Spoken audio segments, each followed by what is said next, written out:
ఖమ్మం నగరంలోని బొక్కలగడ్డ ప్రాంతంలో wine shop ముందే ఉద్రిక్తత నెలకొంది. స్థానిక మహిళలు బీజేపీ ఆధ్వర్యంలో ఆందోళనకు దిగారు.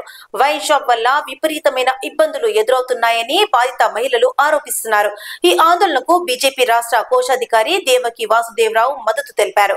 మహిళలు, బీజేపీ నాయకులు, పోలీసుల మధ్య స్వల్ప వాగ్వాదం కూడా చోటు చేసుకుంది. దీంతో ప్రాంతంలో భారీగా ట్రాఫిక్ జామ్ ఏర్పడింది. ఖమ్మం 3 టౌన్ బొక్కలగడ్డ ప్రాంతం వైన్ షాప్ వద్ద మహిళల ఆగ్రహం ఉధృతమైంది. కొంతకాలంగా ఇక్కడి వైన్ షాప్ కారణంగా అసహ్యకర పరిస్థితులు, రోడ్డుపై నడవలేని ఇబ్బందులు, రాత్రి వేళల అసురక్షిత వాతావరణం పెరిగిపోయాయని స్థానిక మహిళలు ఆందోళన వ్యక్తం చేశారు. బీజేపీ ఆధ్వర్యంలో జరిగిన ఈ నిరసనకు రాష్ట్ర కోశాధికారి దేవకి వాసుదేవరావు వచ్చి మద్దతు తెలిపారు. మహిళలు తమ సమస్యలను ఆయనకు వివరించగా ప్రజాప్రతినిధులు, అధికారులకు పలుమార్లు విజ్ఞప్తి చేసినా చర్యలు తీసుకోలేదని వారు వాపోయారు. సమస్యను పరిష్కరించేందుకు వచ్చిన పోలీసులకు మహిళలు వివరాలు చెబుతుండగా అక్కడ స్వల్ప వాగ్వాదం చోటు చేసుకుంది.